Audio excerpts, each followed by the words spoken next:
Okay, I think we're going to go ahead and get started because we have a very full agenda this evening. Welcome. My name is Jackie Reeves Pepin, and I'm the Executive Director of the National Association of Biology Teachers. I am delighted that you could join us this evening for a special Darwin Day presentation. NABT and our friends at the National Center for Science Education we'll be discussing the seminal Kitzmiller case and its implications on science education. NABT and NCSE have a long-term partnership, and for the last 30 years, we've been working together to protect the accurate teaching of science in America's classrooms.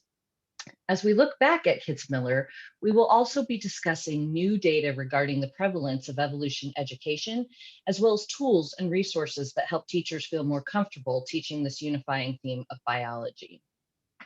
We will be recording this session, so all questions and comments will be captured. We will be making this available later in the month on NABT's YouTube channel. It is now my pleasure to introduce Ann Reed, Executive Director of NCSE, who will be our Masters of Ceremonies this evening. I now invite you to sit back and enjoy the presentation, and thank you all again for joining us. Thank you, Jackie. Welcome, everyone. Good afternoon to those of you who are on the West Coast with me. Happy early evening to those of you on the East Coast. We're going to take a little time traveling journey today into NCSE's past and the past of the efforts to keep creationism and all of its descendants out of the public school classroom, culminating in the Kitzmiller v. Dover trial that we're going to talk about. And we will also talk a little bit about the present and the way evolution is being handled in state science standards now, and some of the efforts to make sure that it isn't diluted or discarded. And then we'll talk a little bit about the future and where NCSE is heading.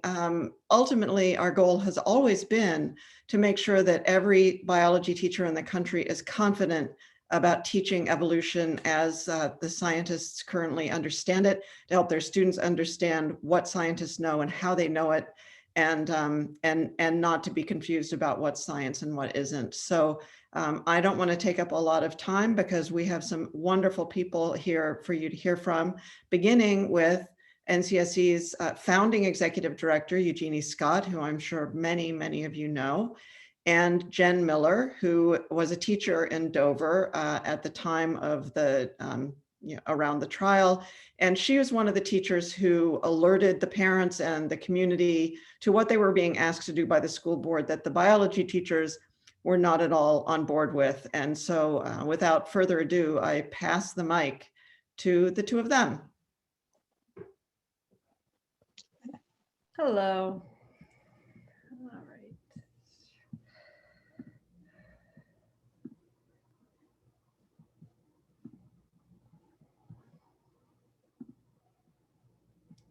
All right, so I'm Jen Miller. So I am going to give you a little background of what happened in Dover. Jeannie and I are going to sort of be doing some back and forth here as we talk about what happened in Dover. So we're going to start with a video clip actually to show you sort of a lead in, and this is from the Nova segment special that was put together about our case. So we're going to start with that to give you a little background.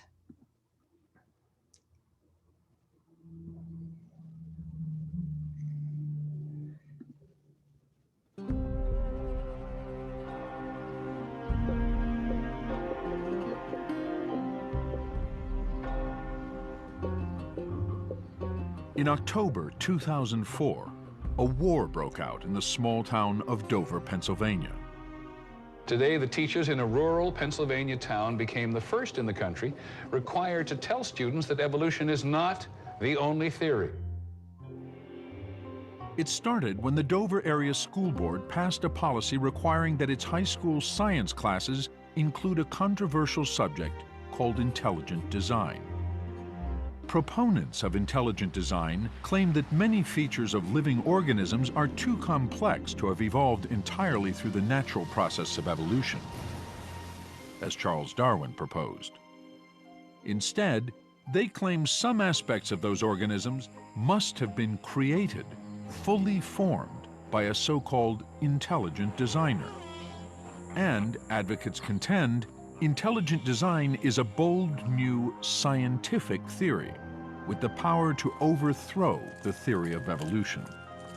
It's scientists debating science based on the evidence, not based on any religious text or authority, and it's clearly, properly the subject of a science class. It's in fact opening the path of inquiry to new ways of thinking about things.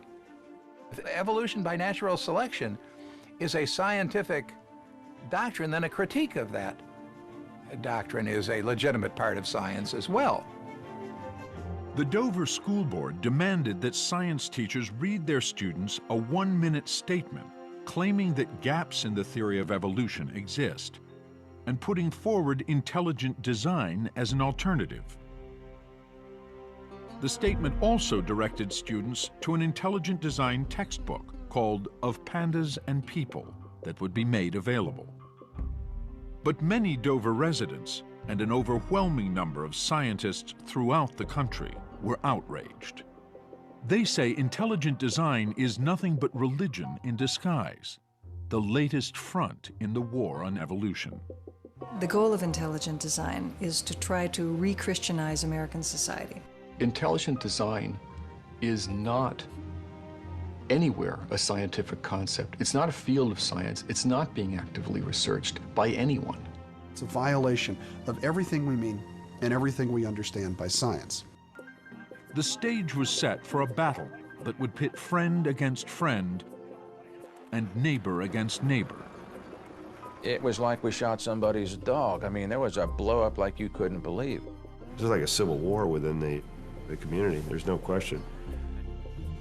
Before it was over, this battle would land the school board in federal court. No cameras were allowed in the courtroom, so to bring this historic showdown between evolution and intelligent design to light, Nova has dramatized key scenes from court transcripts. It was a 6-week trial in which modern biology was Exhibit A. And hanging in the balance was not just the Dover biology curriculum. The future of science education in America, the separation of church and state, and the very nature of scientific inquiry were all on trial.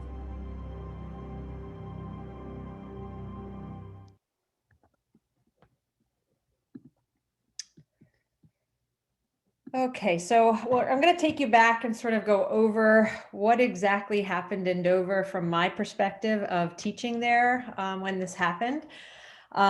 So the sort of the evolution of it, if you will say, is that at first we had many meetings with the school board and they wanted to know how we taught evolution.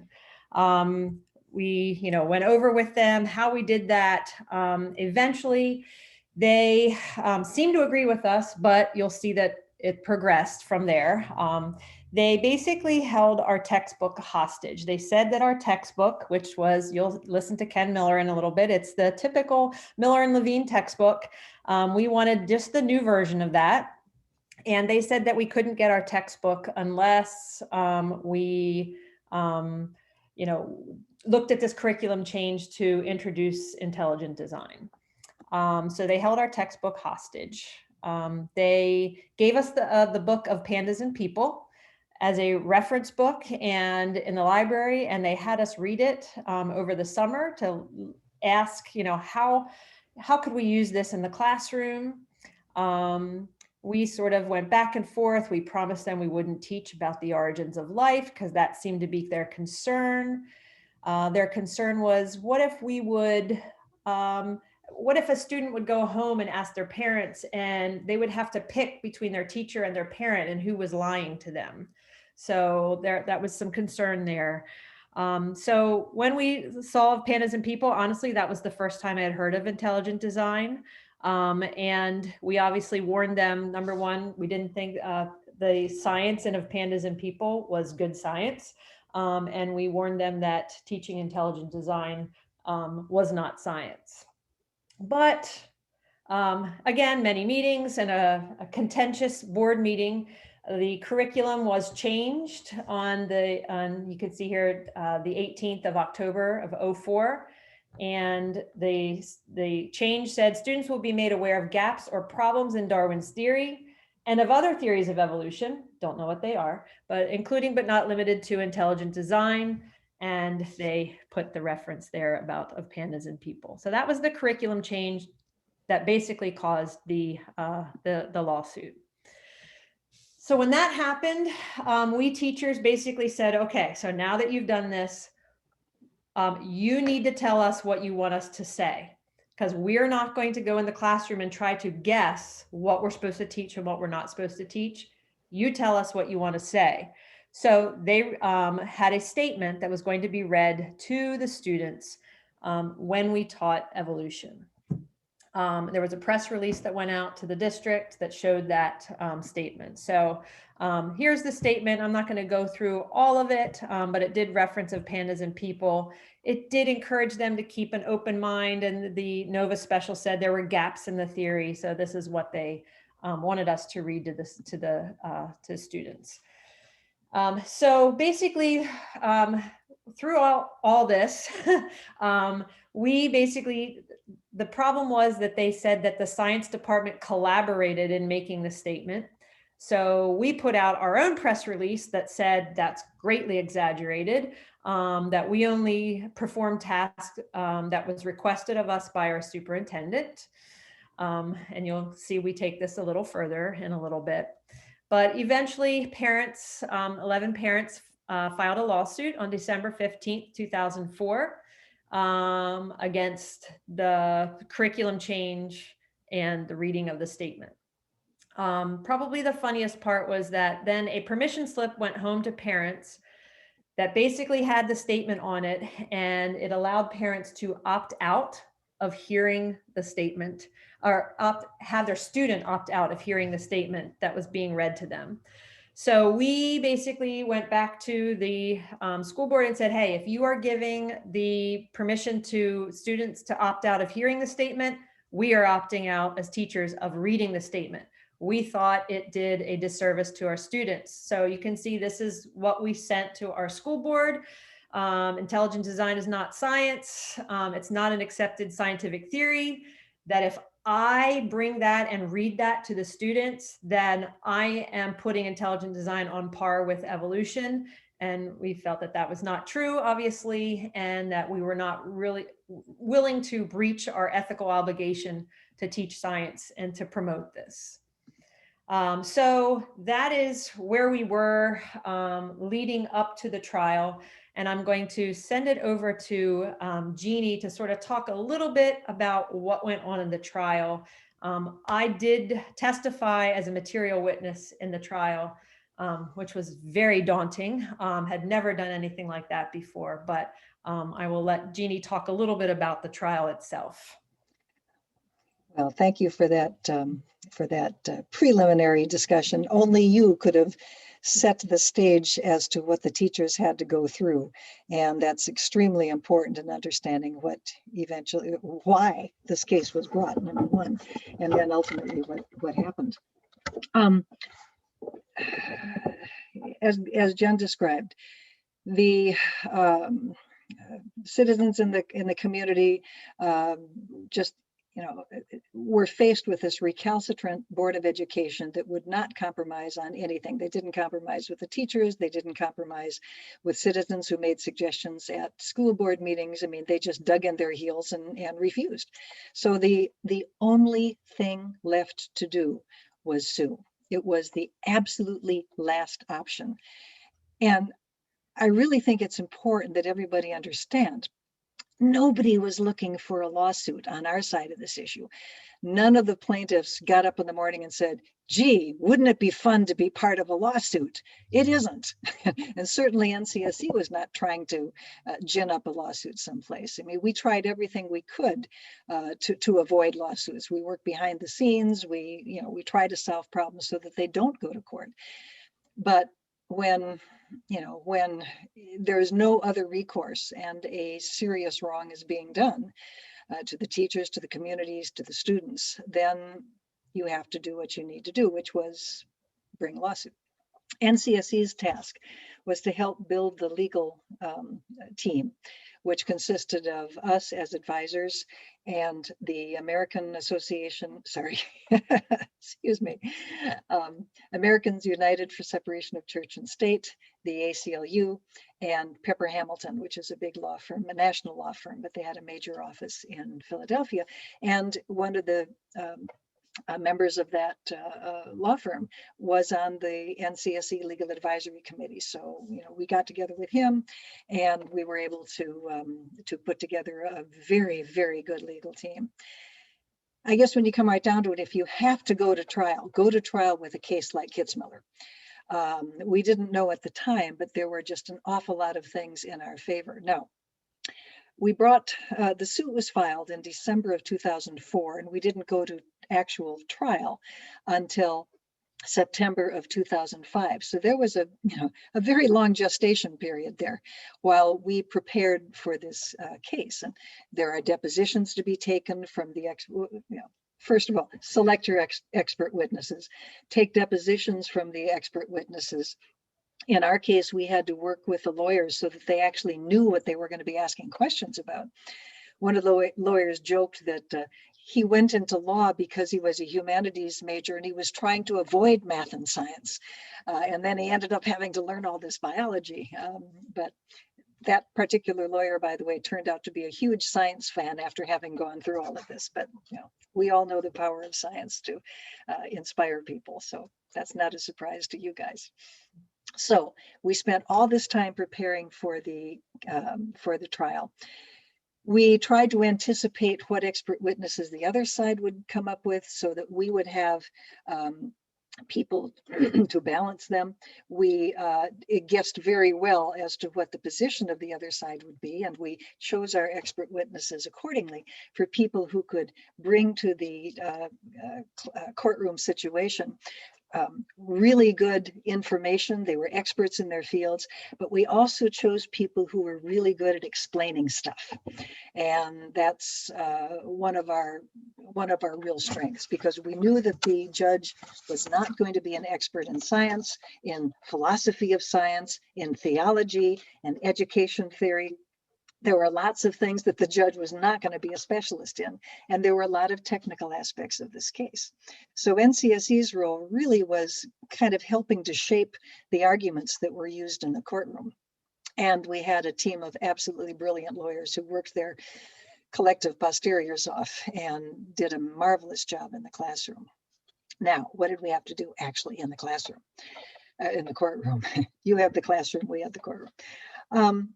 You'd like to think that you could just go to the judge and say, Judge, this Dover policy is a really terrible policy. It's going to be injurious to the kids' education. Tell them they can't do it. And you can't do that because there's nothing in the Constitution that says you can't teach bad science. So the first focus of our position in the courtroom had to be the actual legal issues, which are First Amendment issues having to do with the establishment of religion. If you remember from your high school civics, or go down the hall and talk to the history professor if you've forgotten. There's two clauses in the First Amendment, the Establishment Clause and the Free Exercise Clause. And one says that you cannot advance, if you are a public institution, you cannot advance religion, and the other says you cannot inhibit religion. So the First Amendment, both clauses mean you have to be religiously neutral in the classroom.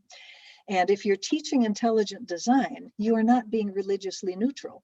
You are advocating a specific sectarian religious view. And so we had to deal primarily with that because that was the major legal issue.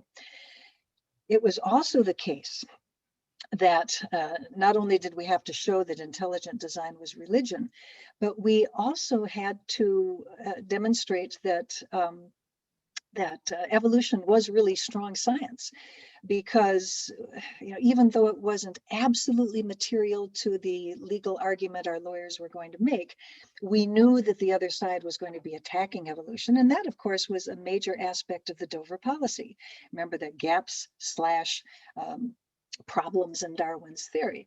So we had to demonstrate that evolution was really sound science. At the same time, we were demonstrating that intelligent design was religion, and that, as the law works, there was no pedagogical reason for teaching intelligent design.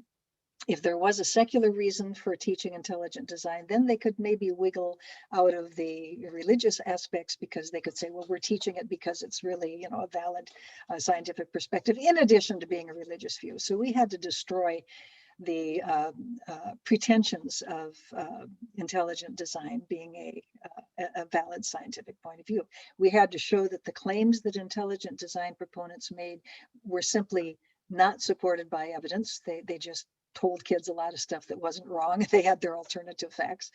And we also had to convince the judge that intelligent design was not science. It didn't follow the basic ground rules of science, the major one of which is methodological naturalism, fancy way of saying you have to stick to natural explanations. You can't bring in supernatural explanations and still call what you are doing science. So that was our major push during the trial. And if I do say so, we did it really, really well.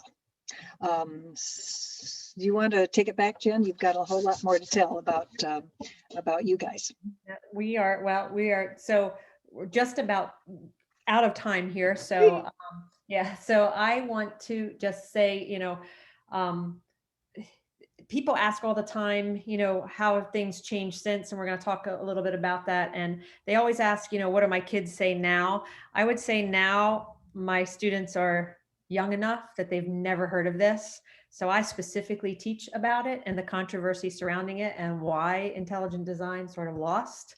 So I feel pretty confident that I can do that in my curriculum now because of this trial. So thank goodness for that. Let me just make one quick point before you end, Jen.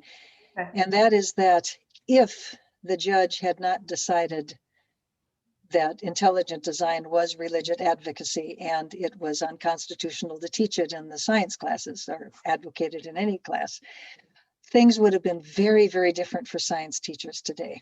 At the time of Kitzmiller, back in 2005, we knew that there were several states and several school districts that were poised to institute Dover-like provisions in their code, or even pass laws requiring that intelligent design be taught. And the major take home from Kitzmiller, and why it's important even 15 years later, is that the decision that the judge wrote was so incredibly powerful and just so wiped intelligent design away as a valid scientific alternative to evolution, that the intelligent design proponents just stopped trying anymore to get these laws passed, essentially. I mean, there are a couple of little sputterings, but basically they gave up trying to impose their views like they did in Dover. And if the Dover decision had gone the other way, an awful lot of biology teachers would be having to grit their teeth and teach a local curriculum that would require them to teach intelligent design. And that would be a sad thing indeed. Okay, Jen. Okay, so where do we go from here? There we go.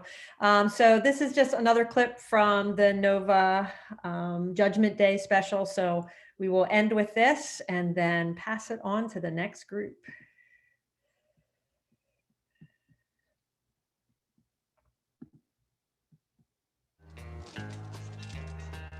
In the end, though, there is probably one thing everyone in the case can agree on. The issue is certainly not over. One of the things that we've learned is that the opponents of evolution are persistent and resilient, and they're still out there. I had thought at one point that we would make a breakthrough on this issue and change the scientific community in my lifetime. Now I'm somewhat sobered by the force of the counterattack that we have received. And I see that it's going to be a longer process than that. I think history tells us that there is an enduring disagreement and dispute in the United States as it relates to evolution. By no means did my decision put a capstone on that, and that will proceed for generations, I suspect.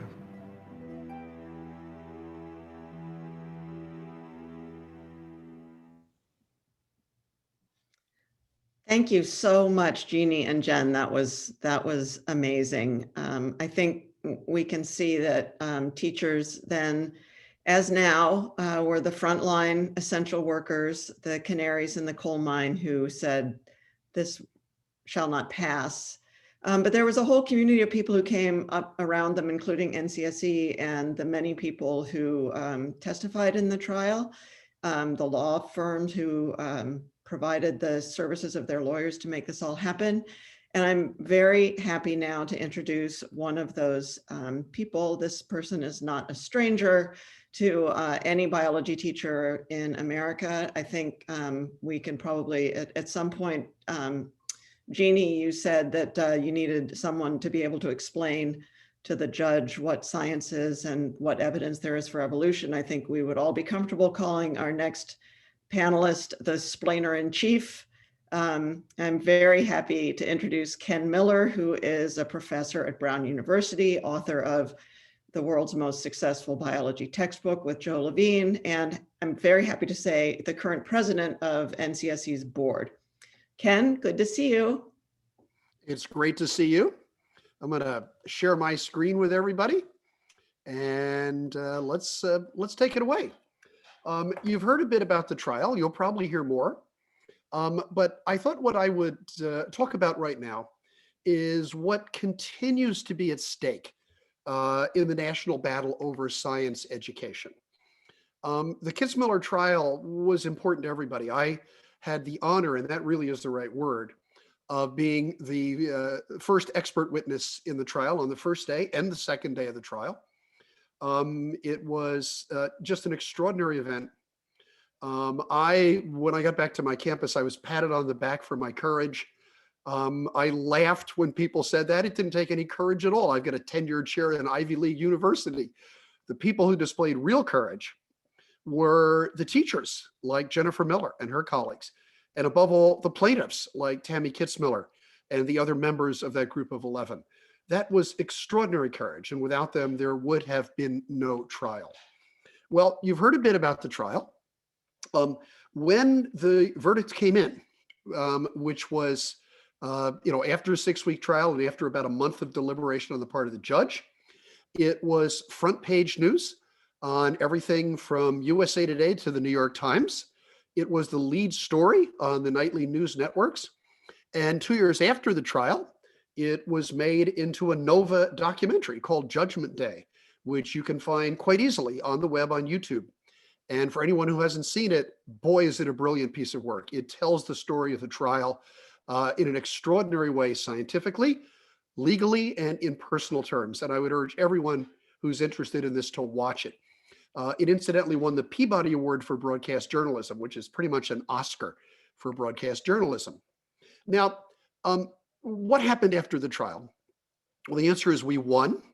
The verdict only applies, of course, to the Middle District of Pennsylvania.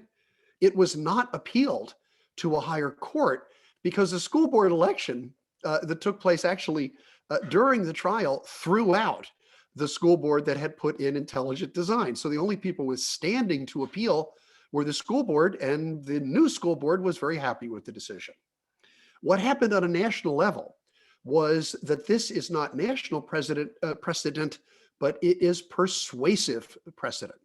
And what has happened by every measure is that Kitzmiller has had positive effects on the teaching of evolution in US public schools. So this is a paper that was co-authored by several people, including Anne and Glenn Branch at the National Center for Science Education, showing that after Kitzmiller, more and more public school educators now treat evolution as settled science, and fewer feel obliged to sort of mix their messaging.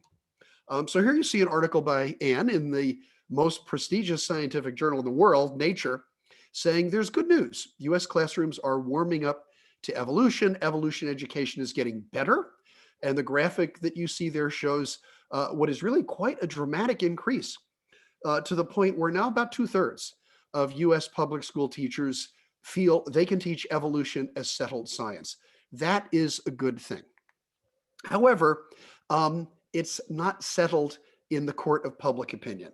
Nick Matsky, who was really instrumental behind the scenes in the trial, a couple of years ago decided to construct an evolutionary phylogenetic tree showing the way in which anti-evolution laws in various state legislatures have evolved. And it turns out that these laws have been introduced in many state legislatures, adopted in a few, and they tend to morph in a way that shows their intellectual relationship with each other. So what you see here is that tree. Now, that tree has branches that break into the news from time to time. And here you see, and this is more than a decade after Kitzmiller, here you see science bills worrying parents, a new wave of anti-evolution bills hitting the states, an alternative facts bill, and we all know the origin of the term alternative facts was brought up in South Dakota. Again, pardon me, let me make sure I got this going right. Oh, sorry, I'm pushing the wrong buttons. Okay, here we go. And to me, the most disheartening quote was one that I heard from a teacher in Florida when confronted with this. The teacher, who is a supporter of evolution, said, maybe we should just not teach evolution as strongly, briefly cover it, and then move on. So one of the problems with all of this public pressure, even when these bills do not become law, is they create a climate in which teachers avoid this topic because they are afraid of the controversy it might engender. Now, why does this really matter? You might say, well, evolution is just one subject among many in the high school biology curriculum. Well, that's true. But it turns out that evolution denial leads to an overall rejection of science and the scientific method itself. If the scientific establishment is wrong and even deceptive about evolution, what else is it deceptive about? Well, in the eyes of an awful lot of people, it's climate science as well. And here you see an article from Texas pointing out that Texas earned an F in how it teaches students about climate change. And this relates to the Texas State Science Standards. Now, you might wonder which group gave it the F. Well, I'll fess up. It was the National Center for Science Education. But Texas wasn't alone. And here you see a map that just shows how terribly inadequate climate standards are in many states. There are a lot of states with good ones. There are a few A's and A minuses, but there are an awful lot of states on the lower end of that grading spectrum. So what do we do about that? Well, it's a good question.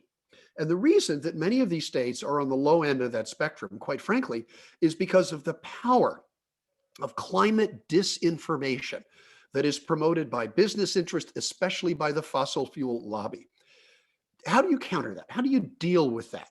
Well, one way to deal with it, of course, is to meet misrepresentation with genuine fact. But when you do that, it's often difficult for people to say, well, they said this and you said that. How do I know what to believe? So I want to show you somebody who's also a member of the NCSE board who is particularly good at this. And this is climate science Ben Santer. And Ben, a couple of years ago, wrote just a remarkable article in the Washington Post that is remarkable, not just for what it says in a factual sense, but for the strategy that Ben put forward. And what he does is he tries to take his reader into the very process of doing climate science research. And you can see some quotes from the article here. You participate in rigorous national, international assessments. You try to put away personal filters. You try to be objective, accommodate a diversity of scientific opinions. Your peers, other scientists, are your fiercest critics. That's something that people outside the scientific community don't always appreciate. They are constantly kicking the tires. Show us that your discernible human influence results aren't due to changes in the sun, volcanic activity, internal cycles in the climate system. And what Ben did in this article was basically to invite his readers to come inside the process of science. And I've always been convinced that when any person, whether they have technical training or not, comes inside the process of science and sees how the sausage is made, how science is done, they will ultimately understand and respect the conclusions to which science comes. Now, to do this requires not just professional scientists like Ben. It requires the work of everyone in the scientific and educational communities. And we at NCSE have been working as hard as we can to support and to mobilize educators throughout the country. And I want to single out one person who has been a champion of this. And this is Brandon Haught, who is a high school science teacher in Volusia, Florida. Brandon has worked hard and long as a public advocate for the teaching of authentic science, both evolution and climate science. He actually had an article in the journal Nature. How many high school teachers do you know who get a full page in Nature to make their point? And the point that Brandon made is that in all too many states, educators have been alone in the struggle for effective science standards. And we need, meaning science educators, members of the scientific community to take off the white lab coat, come down from the laboratory, and actually show up at school boards and education board meetings. That's an essential thing. Now, the question is, can this work? Can we, by mobilizing educators and scientists, can we change minds? And because Brandon's in Florida, I'm going to use Florida as a case in point. So here's a couple of news articles. Yet another anti-science bill introduced in Florida. Then in the lower right-hand corner, Collier County textbook hearing 30 complaints about evolution and climate change. This is extraordinary. There is a continuing anti-science pressure, both climate change and evolution in the state of Florida. Well, what has actually happened in the midst of all this noise? Due to Brandon's work in the scientific community, work by organizations like NABT and NSCA, here's what has happened in Florida. And that is new polls show, despite the noise, strong support for climate change education in Florida, and a majority saying, in Florida, climate change is real and it should be taught in school. And if you know the state of Florida, you can imagine the effects of sea level rise, increasing storms, and so forth. There is no state in the United States that is more affected by climate change than Florida. So it is good that the people of Florida have begun to come around this way, and we can give the credit largely to the educational community in Florida. What this means is that Kitzmiller was not a final victory. We continue to have work to do, and that work relates to the teaching of both evolution, climate change, and a host of other scientific principles, from vaccination to genetically modified foods and all sorts of things. It's very important that we do this work. What are the stakes involved in this? I want to show you the stakes because I think about this every single day. Here they are. It's the next generation of young people. It's our public schools. It's the next generation of the scientific community. And ultimately, it's in the future of this country. A country in the year 2021 that fails to embrace science by neglecting or by altering science education is a country that is doomed to fail. The United States has been the world's scientific leader for a century. That's not a mantle we want to give up, and NCSE is on the front lines of that fight. That's what the stakes are. The stakes are the young people of our country, nothing less, and they demand the effective work and the advocacy from every single person in the scientific and educational community. Thanks a lot. Thank you, Ken. As Ken said, this is critically important. We see two important ingredients here. One, that teachers are the front line. If the teachers in Dover had not been confident about their understanding of evolution, confident enough to push back on efforts to have them teach something else, Kitzmiller wouldn't have happened.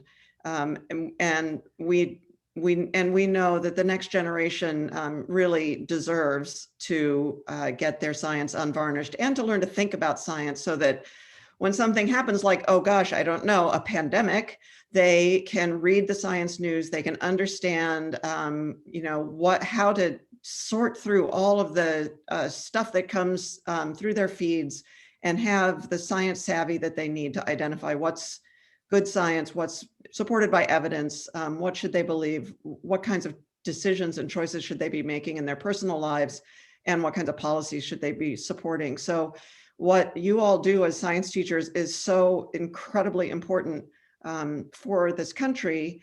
And NCSE really is here to do our very best to make sure that all of the teachers in the US are confident enough about these areas of science that they may have misconceptions about, or that their communities may have misconceptions about, to teach them straight up. And so I am really happy to introduce Glenn Branch, because you may not know this, but he is the secret superpower of NCSE. I think all of us could take, an extended vacation, and if Glenn were still here, evolution and climate change education would be safe in America. And I'm really happy to have him have a chance to talk to you about something that I'm sure you as science teachers know is very important, but many other people don't realize that the state science standards are an absolutely critical ingredient in making sure that education is accurate. Glenn?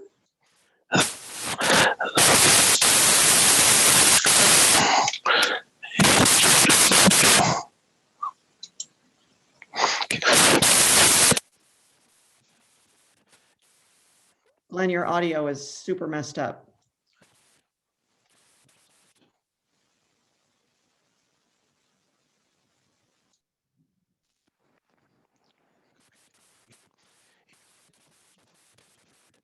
Yeah, we still can't hear you.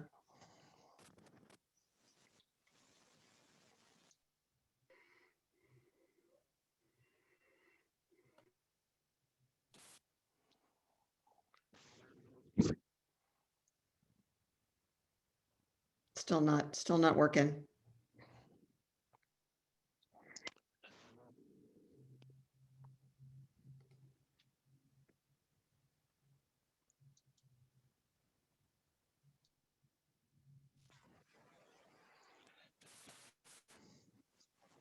Still can't hear you.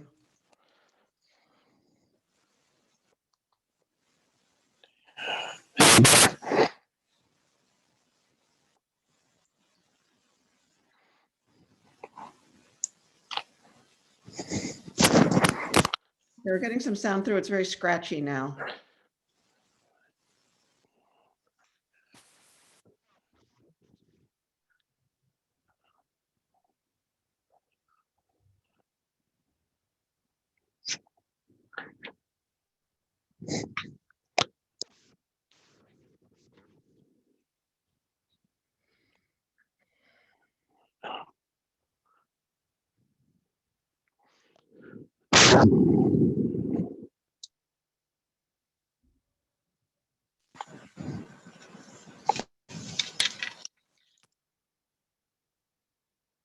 We're occasionally hearing some scritching sounds, but not your voice. Do you want to type something into the chat if you've got something I can do? And do you want to go ahead and move to Julie, please? While we get Glenn's technical difficulties worked out.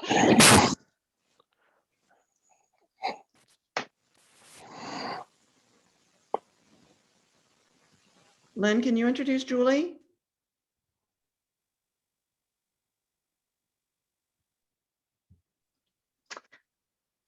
I can introduce Julie. Hi, everybody. We're going to get Glenn's mic sorted out. And so it's my pleasure to introduce NABT's president, Dr. Julie Engel. She's associate faculty at Oklahoma State University, and she is in their Department of Science Education. Julie?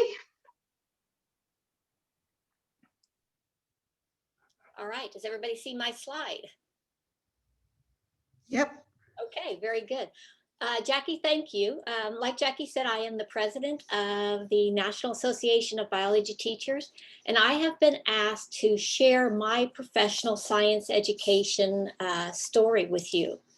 So I was a high school science teacher for 25 years, 23 years in Alva, which is in Northwest Oklahoma, and 2 years in Medford, which is kind of North Central Oklahoma. And during the time in the classroom, I became a member of the Oklahoma Science Teaching Association, or OSTA, then a board member, and then the president of OSTA. I also became a member of the Oklahomans for Excellence in Science Education, or OESE, which led to an invitation to join their executive board. My involvement with OSTA and OESE led to a partnership with the Oklahoma State Department of Education, which continues today. And a funny story. So one afternoon, I'm teaching in my classroom, and I'm informed that there is an important phone call. So I run to the office, because at that time I didn't have a phone in my office or in my classroom. And there's a gentleman on the phone that says, this is Mr. So-and-so from Governor Brad Henry's office, and I am calling to inform you that the governor would like you to serve on the state textbook committee. He said that one of the content areas up for textbook adoption is science, and the governor would like you to serve as the science representative. Since I was unsure of the governor's position on science in general and evolution specifically, I asked this person, does the governor know that I am a science teacher who supports the teaching of evolution? And he came back with a definitive response and said, yes, this is why I was asked to contact you. The governor does not want Oklahoma to go through the same issues that Kansas just went through. And he was referring to the issue with Kansas placing a disclaimer in their biology textbooks that suggested evolution was just a theory. So I achieved National Board certification in 2003. And going through the certification process opened a door of inquiry that I was not expecting. Part of the certification process is taking a test. And although the examination part of my certification would focus on my depth of knowledge in biological sciences, I knew there was going to be questions to determine my breadth of science content knowledge.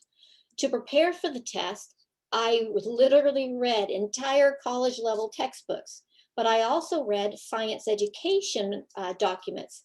And remember, now this was pre-NGSS. So I read Science for All Americans, and chapter 1 was on nature of science. Then I read the benchmarks for science literacy. And again, chapter 1 was nature of science. Then I read the National Science Education Standards, and a section in chapter 6 was on the history and nature of science. My question was, what was this nature of science stuff, and why had I not learned about it before now? So in my reading, I was reminded that a goal of science education is to produce a scientifically literate populace. And then I read that science literacy can be summed up in 3 constructs: science content knowledge, an understanding of the methods or practices of science, and an understanding of the nature of science.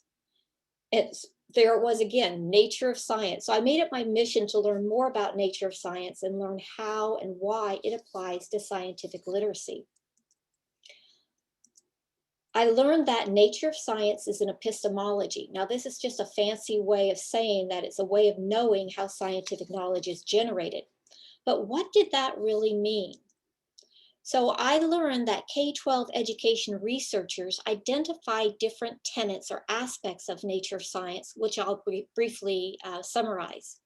The empirical nature of science states that science is a way of knowing about natural phenomenon, not supernatural phenomenon. It is based on qualitative and quantitative evidence, but it doesn't prove, but rather supports or refutes scientific claims. The tentative nature of science suggests that science is repeatable, it's reliable and durable, but yet it is tentative, which means that it is not 100% certain or absolute.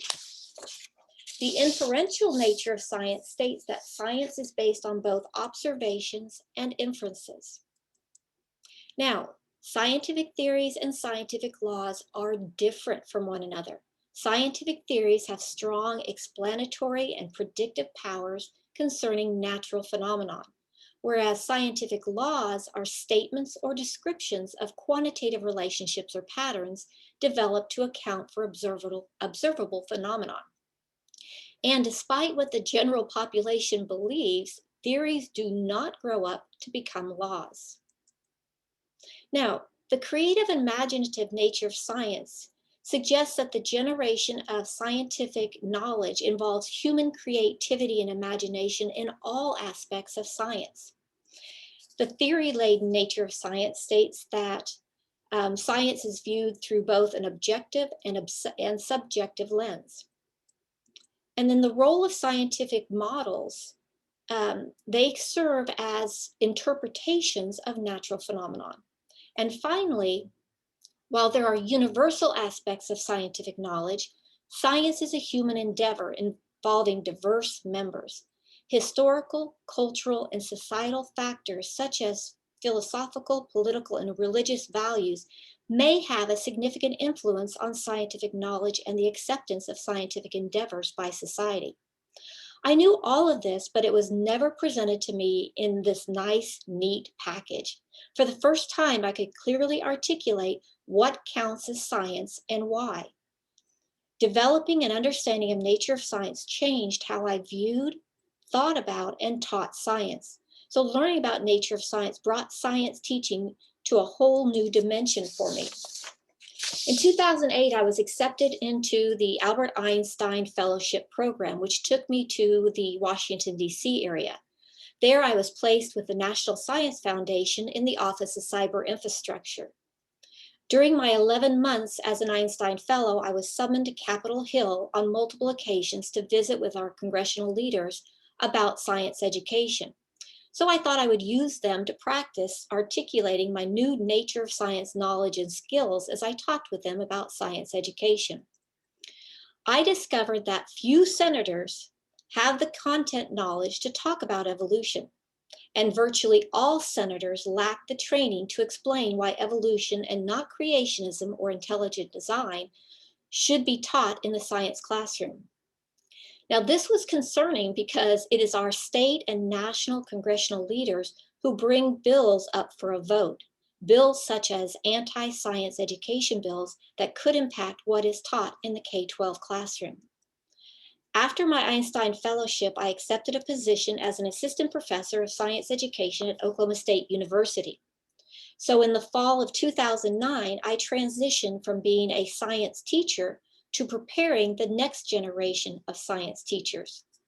My mission was to ensure that every secondary pre-service science teacher, or PST as I call them, graduating from our science teacher preparation program, was prepared to help future generations become scientifically literate.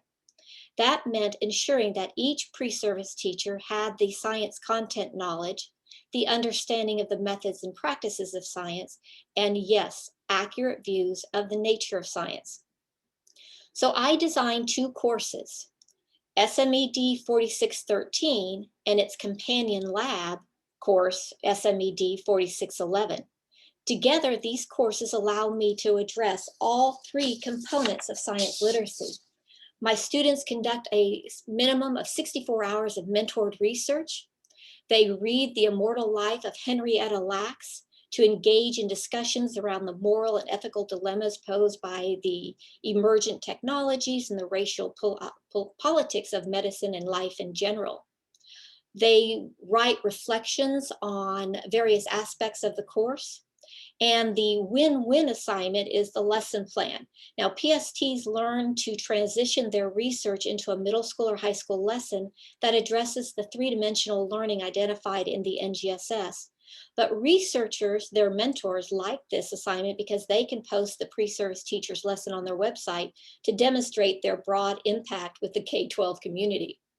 Now, all of these assignments have the underlying commonality of the inclusion of nature of science.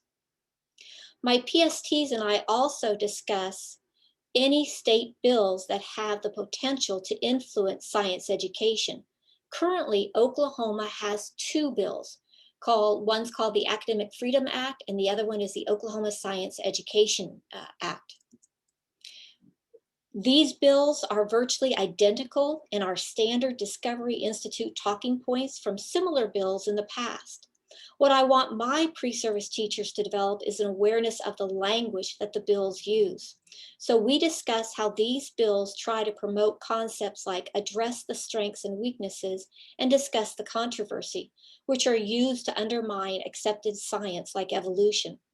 Providing my future teachers with the opportunity to develop the knowledge, skills, and awareness to read between the lines of state bills is very important. I mentioned at the beginning of my talk that I've had a long relationship with the Oklahoma State Department of Education. And part of that relationship has included serving on the writing team for both the 2014 and 2020 Oklahoma Academic Standards for Science, or OAS. Because our legislators vote on our state K-12 academic standards, during the writing of the 2014 standards, we were not allowed to use the word evolution. Instead, we had to dance around the concept with phrases like change over time and biodiversity. But during the 2020 revision process, the writing team insisted that the word evolution be included in our Oklahoma science standards. During a time when science has been put into question with disinformation for political gains, providing students with quality science standards has never been more important. Oklahoma is a red state, and some of our congressional leaders will continue to allow anti-science bills to be heard and even considered. But through the support of state and national organizations, we will continue to stand up and support quality science education for our students. So regardless if you are from a red, purple, or blue state, just know that we have the support of the NABT and the NCSE to back quality science education. And talking about, our quality science education and NCSE, our next presenter is Lynn Andrews, who is the Director of Teacher Support for NCSE. Hi, just a real quick check. I wanted to see if Glenn was able to jump back in, if we sorted out his mic issues. Can you hear me? There we go. Awesome. All right. So I guess I will be the next speaker rather than Lynn, but I'll turn it back to Lynn when I'm done. So try that again, sharing a screen and beginning the presentation. Okay, so Julie Engel has just been discussing her experience with developing, revising, and implementing standards in her home state of Oklahoma. I'm going to pull the camera back, as it were, to give a wider look at the importance of evolution and state science standards. In early 2005, as we've heard, Jen Miller and her fellow science teachers at Dover High School courageously refused to read a school board mandated statement to their students that expressed skepticism about evolution and recommended intelligent design as an alternative. In the event, district administrators read the statement instead. Glenn, you need to share your screen. We're only seeing you. Aye. It's not one thing, it's another all day.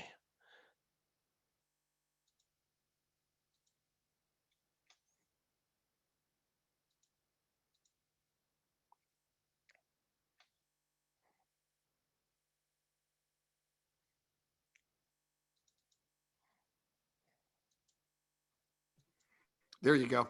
There we go. Sorry about that. Okay, so Jen Miller and her colleagues. Now, a curious fact about that statement that they refused to read is that it begins and ends with a reference to state science standards. It begins, the Pennsylvania academic standards require students to learn about Darwin's theory of evolution, which is capitalized with some absurdity. And it ends with a description of the district as standards driven. There's a lot that's offensive about that statement, but in context, even that reference to state science standards is offensive. It's as though the teachers were being told to tell their students, well, we're going to be teaching you about evolution, but that's only because the state is making us teach it. Small wonder that they balked. Pretty much as soon as state science standards started to be introduced across the country in the 1990s as part of the push for outcome-based education, it was pretty much clear to everybody that if evolution was going to be in the state science standards, it was more likely to make it into the classroom. That's not only because state standards determine the content of statewide science examinations, but also because they set the agenda for pre-service and in-service teacher coursework, affect the content of biology textbooks, and provide guidelines for the science curricula developed locally. And of course, they can act as a shield to beleaguered teachers. Creationists were quick to tinker with standards to advance their cause. As early as 1995, the Alabama State Board of Education inserted a provision in the state science standards that required evolution not to be presented dogmatically, and then used that to require a disclaimer to be affixed to all biology textbooks. Visible attempts to undermine the treatment of evolution in state science standards have occurred across the country over the past 25 years in at least 20 states, as shown here, and I might have forgotten a few. Who's waging these fights? Frequently, evolution's foes are on the State Board of Education, especially in states where the board is elected. Alabama, as we've seen, Kansas, and Texas, where for years a creationist faction held sway on the board, including former chair Don McElroy, who famously explained what he saw as his role: someone's got to stand up to experts. Sometimes the anti-evolutionists are in the Department of Education, with the most conspicuous recent case being the former superintendent of public instruction in Arizona, Diane Douglas, who tried to downplay evolution in a new set of state science standards there in 2018. She was ultimately unsuccessful and was voted out of office. And sometimes the anti-evolutionists are in the legislature. In Iowa, Sandy Salmon has introduced a string of bills that would have prevented the state from adopting the NGSS, would have reversed the adoption of the NGSS, would have prevented the state from requiring the NGSS, and so on. Fortunately, none of her bills has been successful. And that's to say nothing of the grassroots opposition to the treatment of evolution in state science standards. It usually doesn't take place in person like this. More typically, it occurs when the public is invited, as it should be, to comment on draft science standards. It can be entertaining or dismaying to read the comments on evolution. I actually managed to get a short publication out of evaluating the Kentucky Department of Education's response to the public comments on the treatment of evolution in the NGSS when they were under consideration there in 2013. As the title suggests, the department did a pretty good job, and the NGSS were indeed adopted in Kentucky. Very seldom will the grassroots organizations rally as much as they did in Kansas in 2013, where a creationist group filed a federal lawsuit against the state for adopting the NGSS on the grounds that it would constitute the establishment and endorsement of a non-theistic religious worldview. It didn't do them much good. They lost at every step in their court battle. And actually, evolution has been doing pretty well in state science standards, despite the efforts of evolution's foes. The biggest development in state science standards, of course, was the release of the next generation science standards in 2013. By now, 20 states have adopted the NGSS and 24 more have based their standards on the same evolution-friendly framework on which the NGSS are based. As Anne Reed explained in a different NABT webinar, and as Lynn Andrews explains in her commentary for the February 2021 issue of the American Biology Teacher, we have evidence from 2 national surveys of high school biology teachers conducted in 2007 and 2019 that standards really make a difference. In particular, NGSS states were not especially hospitable to the teaching of evolution beforehand. In 2007, their teachers were a shade less likely to endorse evolution and not creationism than the national average. By 2019, they were a shade more likely to endorse evolution and not creationism than the national average, 68.9% as compared to 67%. Why? Well, teachers in NGSS states reported having taken more pre-service and in-service coursework in evolution than their colleagues, suggesting that the increased expectations of the NGSS impelled both novice and veteran teachers to upgrade their content knowledge of evolution. So 3 cheers for all of us who have been working to improve the treatment of evolution in state science standards. And with that, I'll turn the mic back to my colleague, Lynn Andrews.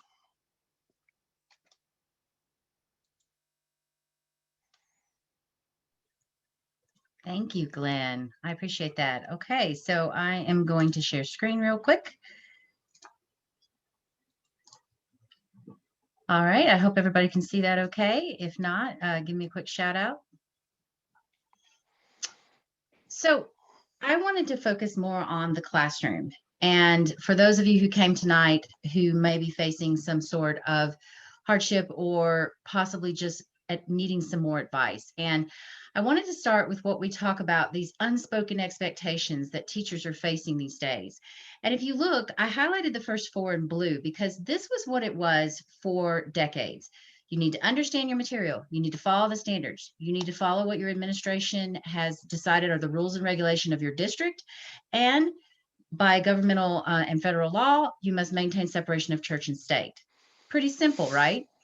But now in the 21st century, look at the roles that have been added to our job. We must now deal with their socio-emotional learning. It's extremely important that we know that our kids are doing okay and that they are feeling like they have a place and a voice in the community. We must stay politically neutral because we cannot be using our classroom as a pulpit, so to speak, or for a political agenda. We can do no harm. We must make sure that our kids are nurtured and loved.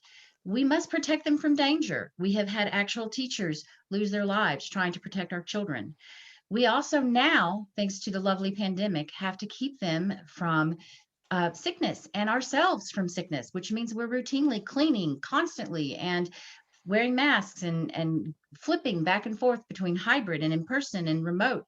And then on top of everything else, we're also therapists. We have to help our kids grow and adapt to the craziness that is just being alive in this time. And with that set of this list, how do we deal with the problem of teaching evolution in the classroom without ending up in the hot seat? Because when you look at this list and you see all the things we are not supposed to do, and evolution, it has this ability to really hit a lot of these different boxes that can trigger families, community, and everything else in the mix. And even our admin, which is always fun. I've been there and done that. I guess I should have mentioned that I am a teacher from the state of Kansas, which I love very dearly. But after 18 years of being a biology teacher in the classroom, I can tell you that it is no picnic to try to teach in a state where there is a lot of debate about evolution. And I know I'm not alone in that respect. And so I really want you to understand that I'm speaking from experience, that this is a gauntlet that's extremely hard to conquer. But there is hope. The things I really want to bring forth today, they sound very simple, but if you repeat this formula to yourself as a mantra on a day-to-day basis, it can really help. First, follow the evidence. I am a huge proponent of everything goes back to something I can demonstrate in the classroom based on peer-reviewed evidence. They must be reliable resources accepted by the scientific community. Every resource I use, every graphic I use must be data supported. And I also like to bring in multiple lines of evidence with my kids because one piece of evidence is power, but multiple pieces of evidence all pointing in the same direction can really have an amazing effect on kids and then their understanding. So you have to trust that if you follow the evidence, you'll have a lot less controversy in the classroom. Secondly, breaking down misconceptions. All of the new curriculum we're developing in NCSE is tied to misconceptions. What is fact and what is fiction? And there is a right way to do this. A lot of teachers make the mistake of trying to talk about misconceptions with their kids. But the reality is, research shows that you should always focus on the science first. Not only that, you need to reinforce the facts perpetually throughout your presentation. Every day, cycle back around to what do we know? What does the evidence show? And if you do mention the misconceptions, it should be briefly and only after facts have been done. If you have kids, because we all have that little darling who likes to come into the classroom and be like, but Miss Andrews, And so I call those my parking lot tangents. And I give a lot of credit to BSCS and NABT and HHMI for crafting who I am as a leader. And one of the things they taught me is that a parking lot is power. And so that's this idea where your kids will get to share their ideas on a parking lot that you can return to when you're not in the middle of trying to get across a very important point. And then finally, you need to encourage deeper dives. These dives need to give them a chance to actually explore evidence. I know we can't do that all the time because we have a lot of standards to cover, but sometimes it's really important to just take that extra day if it will make a difference in your kids' understanding. Finally, well, not finally, excuse me, we should also trust the science. We are not in a place where we should be debating established science anymore. That goes for evolution, climate change, or any of the other topics that we're constantly having to defend. Believe it or not, I have had to defend that the earth is round in my classroom. So there is a difference between inquiry and debate. Letting your kids explore and learn on their own and ask really good questions tied to evidence, that's powerful. Letting them turn it into a classroom debate, that can be a deterrent to understanding. And you have to also really appreciate the vocabulary is important. If you sound hesitant in how you deliver your information, that opens up that door to, well, is that the truth? Or is there any background to this? Because if you say, well, many people think this, or this has been seen in the past, you can't use that kind of terminology anymore. You say, evolution is real. This is what we'll discuss in the science classroom. And I understand that while not all of you appreciate that, I'm a science teacher. And so you just have to be very thorough with that response. And it can be hard. It can be so hard. I have had many a day where I had to just take a breather because I would have a kid so upset with me for teaching the science.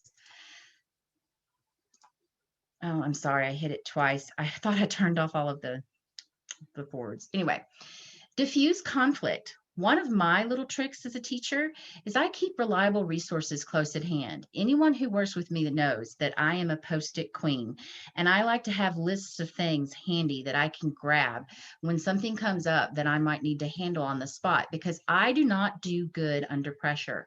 I need to know that I already have that list in front of me, because I'm like that person that I have all these great ideas and thoughts, but then when I'm put on the spot, it's like, duh.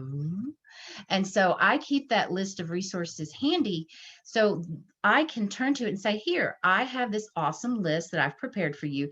If you would like to know more about why I teach evolution the way I do, where I get all the evidence, these are resources that you can use. Also, I keep like a little set of notes near my computer or my phone for when I'm getting phone calls, especially during parent-teacher conferences, where I list some of the statistics and facts that support that education. Evolution is the unifying principle. That's been a part of the core curriculum for biology teachers and all programs everywhere for years. I talk about how NGSS states that there are 20 plus DC, 24 following the framework, which means that almost the entirety of the US supports that evolution needs to be taught in schools.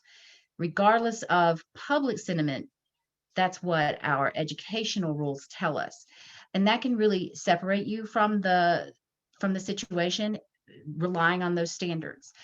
I also mentioned that we are seeing changes in our population. 73% of American adults that are younger than 30 support evolution.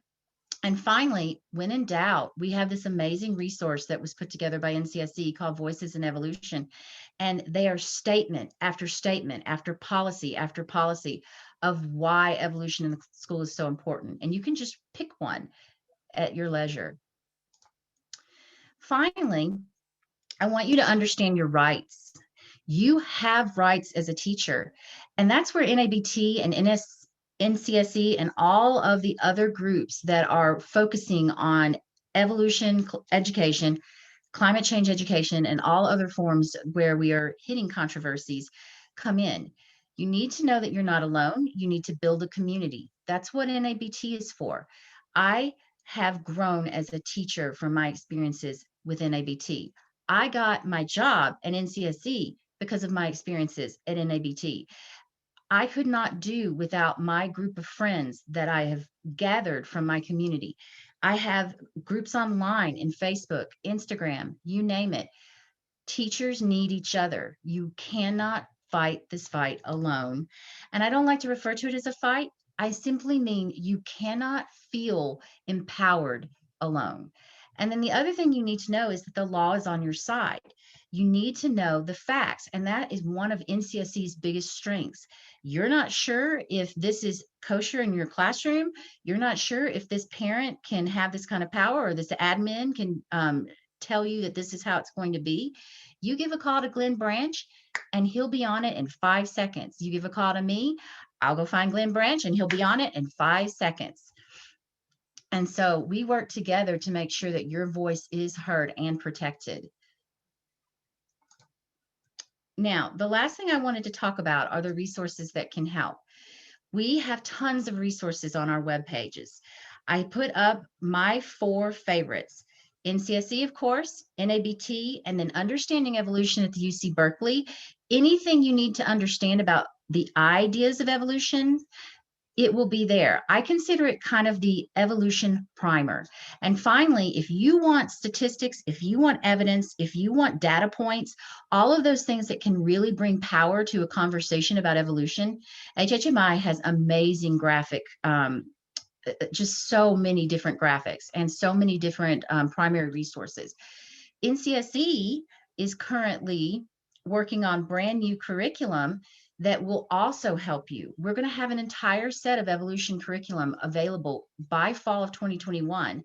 And we're starting a pilot study of, we'll be sending out emails in the summer to get teachers who want to test out these new resources in their classroom. And I am working with an amazing group of teacher ambassadors from all over the US. So it's not just my voice.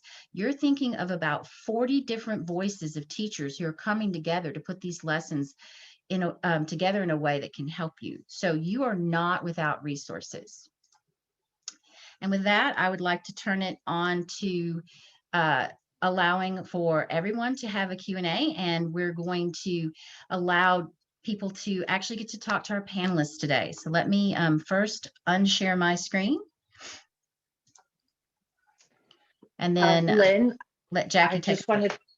Sorry. I just wanted to let the group know that we have changed the chat feature so that you can chat with panelists. We've been looking at your questions, and that was why we were trying to make sure that we got all of them.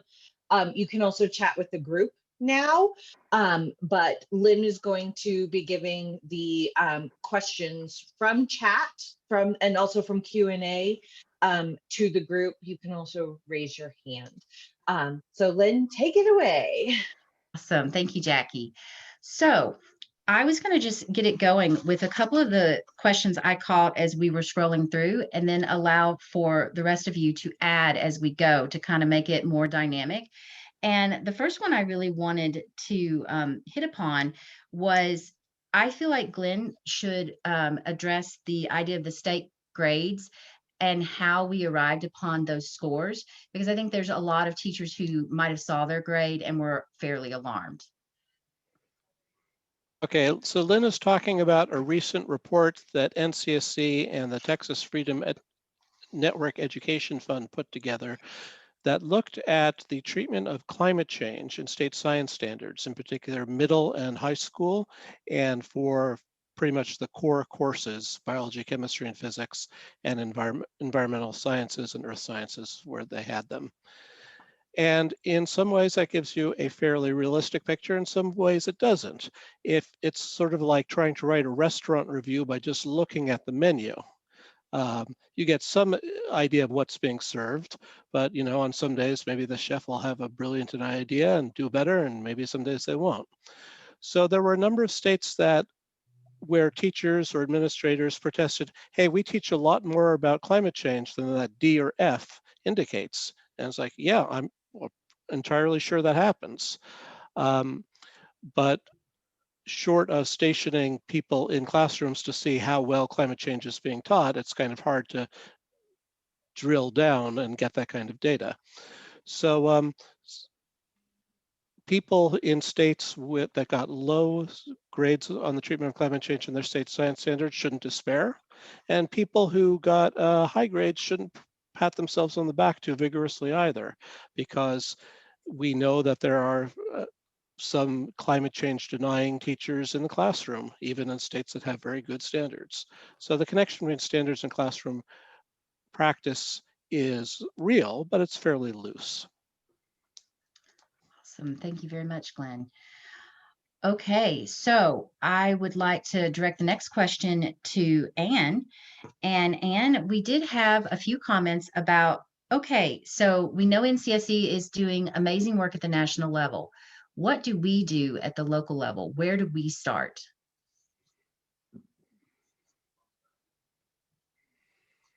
Well, I guess that depends on what's going on at the local level. As you said in your talk, if there are shenanigans going on in your district, in your school, on your school board, you're having assignments come home from your child that have questions that seem hinky to you.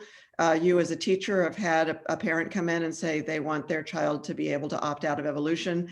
Anything along those lines, we've had, and all of these have happened. You find out that the social studies teacher or the physics teacher is showing a video that the moon landing was faked. Anything like that, we can help you. So just get in touch with us, and we will walk you through the processes that we use to get through these situations. And as Jeannie said, the first thing that we do is not going to be to go, oh boy, a lawsuit, we're happy to hear from you. That's the last thing that we do.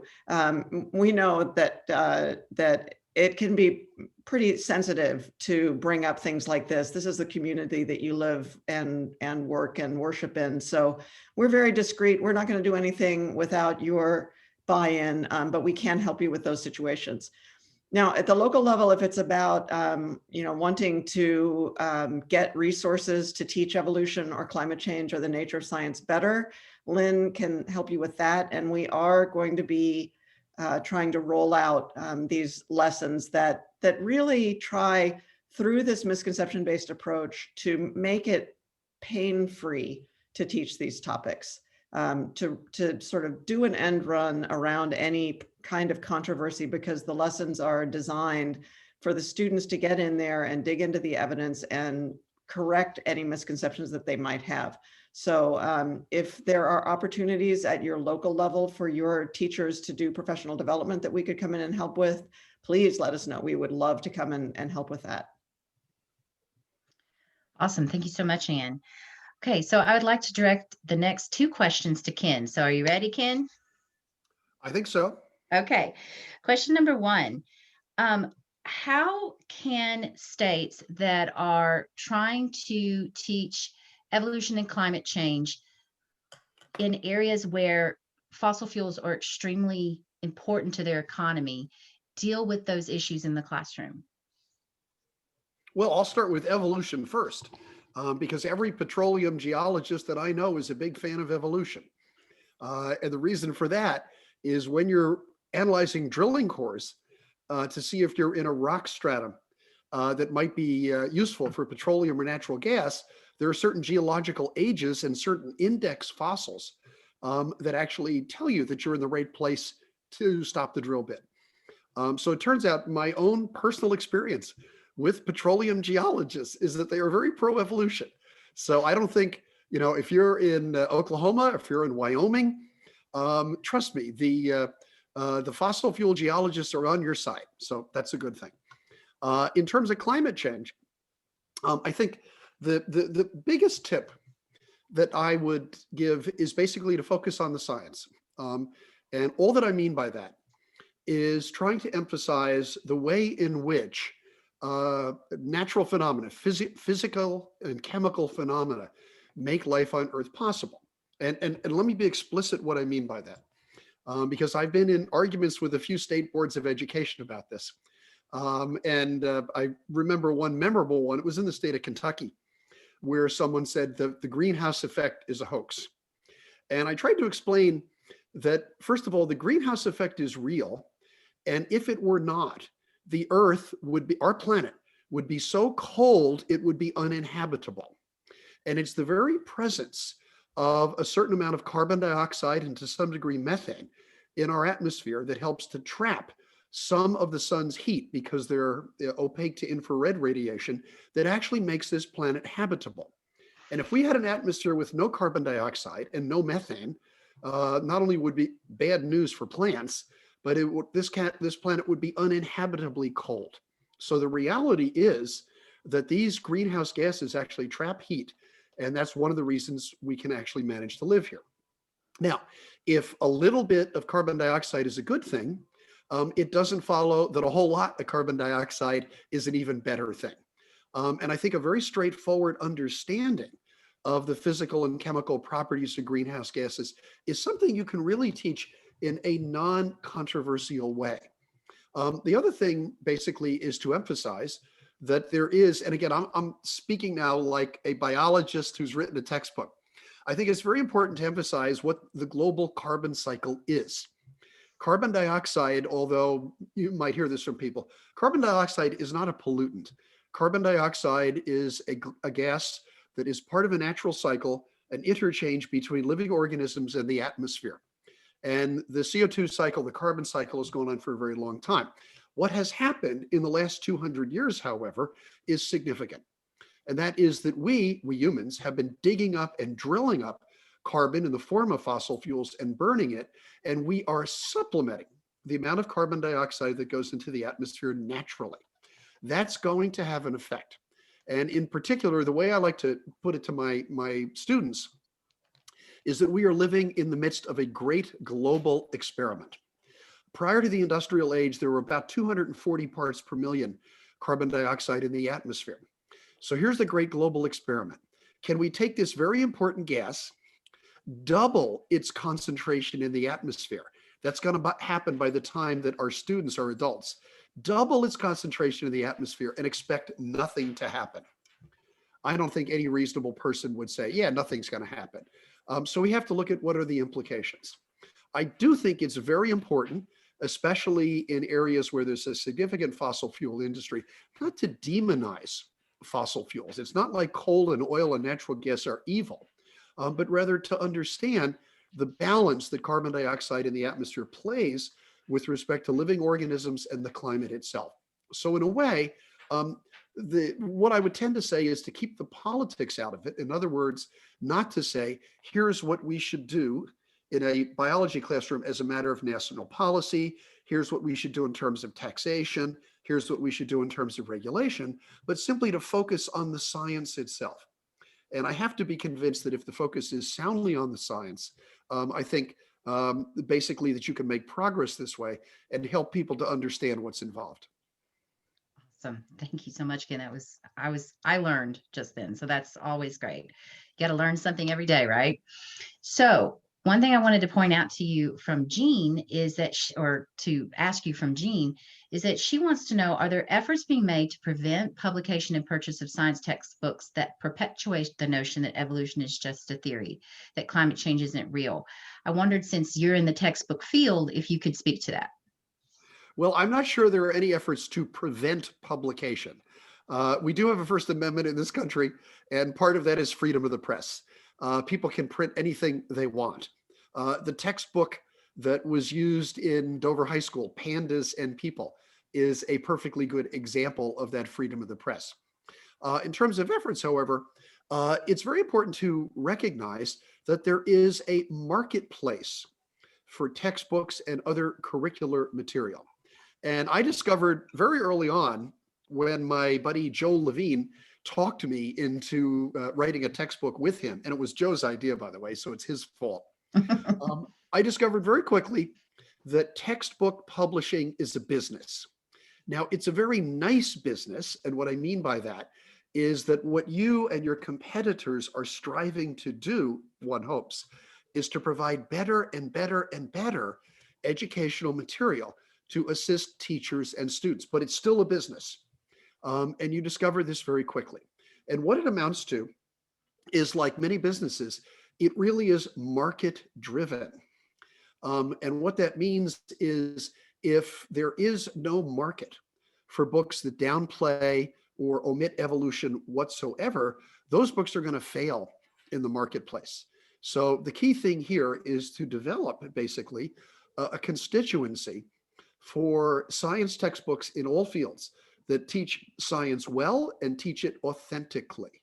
And that could really work basically towards positive textbook outcomes. And I have to tell you just a small anecdote.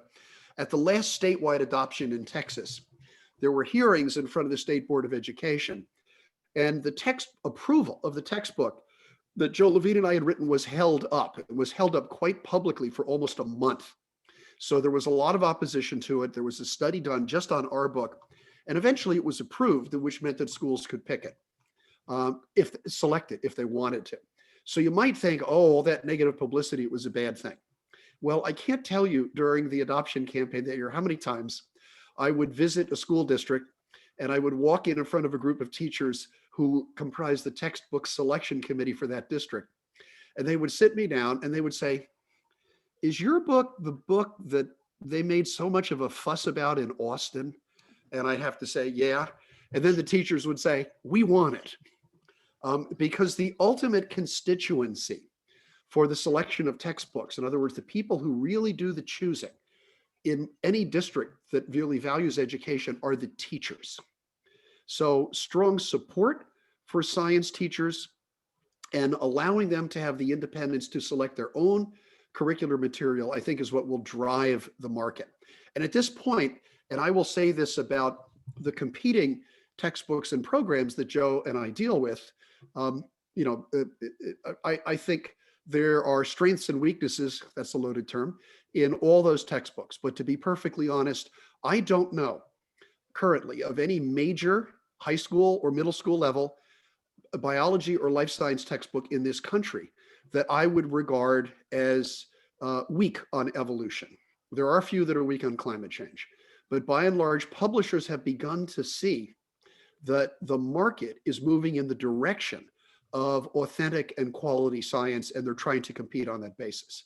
So I'm enormously optimistic that that's the way it's going to be. Awesome. All right. Thank you, Ken.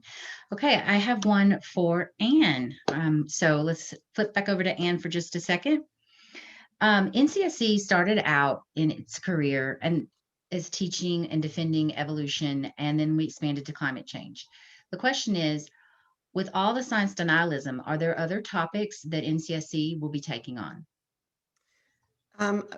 We get asked this a lot, and probably most of the time it's about vaccine safety, and of course we are well aware that the vast preponderance of evidence is that vaccines are safe and effective. In fact, probably the greatest public health intervention ever invented.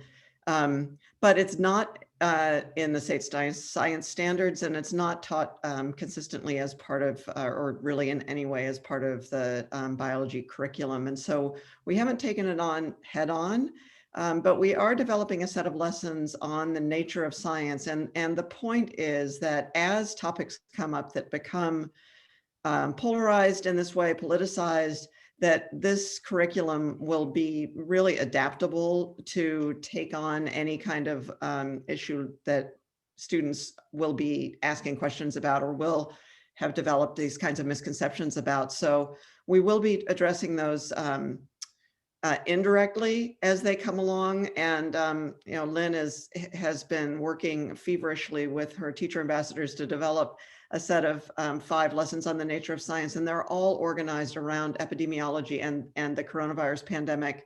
And so the development and testing of vaccines is a big part of that curriculum. So I don't see us adding another specific topic to our mission anytime soon, other than the nature of science itself, that it's so core to the development of effective future citizens that we really want to support that. And we hear from lots of teachers that that's important to them. And we know that NABT is going to be a phenomenal partner in that effort. And I'd like to add to what Ann said, that with our nature of science lessons, it really does open up the opportunity for us to develop modules that address nature of science, and then teachers can choose what would their focus or topic be. And so for teachers who want to discuss vaccinations, most of our materials can be adapted to use in those ways. And so that's just something to keep in mind, is that we're trying to make these nature of science lessons very modular, and that you can insert them into different areas of your curriculum. Okay, so the next question we got, and I've been trying to decide who to direct it to, but I think I'm going to direct this one to Julie, either Glenn or Julie. Either one of you feel free to chime in. So what do you see the upcoming challenges to evolution and science teaching in the 2020s and beyond? Basically, what's the next intelligent design style threat that might be bubbling near the surface? Well, I think Glenn's going to be better positioned to address that. Okay, Glenn, you're up. Well, if I knew that, then I'd know what to be doing the next decade, I guess. It's pretty unclear. I see it suggested that we're going to see more academic freedom bills, but actually they do seem to be dying down a bit in passing academic freedom bills, so-called, in Mississippi, Louisiana, and Tennessee. I think that they're going after low-hanging fruit, and they have found it difficult to get bills through anywhere else. And we had a little spate of anti-indoctrination, so-called bills, a couple of years back. These weren't explicitly aimed at evolution, but they would have prevented teachers from taking positions on controversial issues, where controversial issues were defined as any issues mentioned in a political party of a state political platform of a state political party. And of course, some political parties do say something about evolution or climate change in their platforms. On the other hand, the bills would have also said, for example, that when the South Dakota Democratic Party observes its platform that agriculture is important for South Dakota's economy, that would have been controversial and something that a teacher couldn't take a stand on. So these bills were ill-conceived, and we haven't seen any for a couple of years. So to answer the question, we don't really know. So we'll just have to prepare for the unexpected. And if we knew, you could guarantee that we would try to put a stop to it before it even got wind in its sails. Indeed. So, okay. So another question that popped up, give me just a moment, been scanning, is, and I think it's more just about the discussion of NOS and its critical nature. And I really want us to emphasize, sorry, and I said NOS, I should have said nature of science, but I really thought maybe we should take a moment to have a conversation about the fact that with nature of science, teaching it correctly does take time, and it often gets shelved as the scientific method. And when you're in your classrooms, it's really important that you start moving away from that idea of the scientific method, and that nature of science is an opening unit. Nature of science needs to be taught year-round and can be easily incorporated into every subject.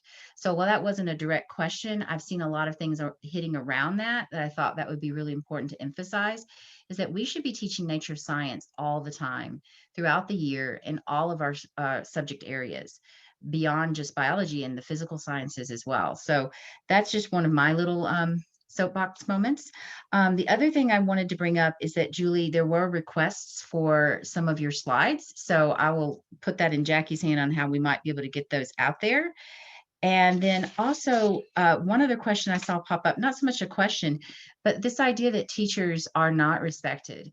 And I would tell you that, you know, we hear the negative, but the reality is that even in Kansas, where I had parents praying for my soul, and I had administrators calling me into the office once a week to see exactly what did you say in class today, I can tell you that we are more respected than we allow ourselves to realize.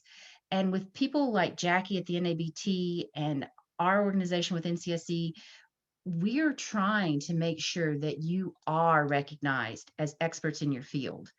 And the more you have that community, the more you'll feel that way. When we're isolated and when we're in an island and when we're alone, that really makes it challenging to always feel like we're respected. But in my group of peers and in my arena, I really feel like I had the support of a really amazing group of parents. And that happens a lot more than it doesn't. So I really think we focus too much on all the negative, and we have to really remember that at the basis, parents just want their kids to learn. And if we respect that, it really goes a long way. Have we got any more questions that we should address from anyone else?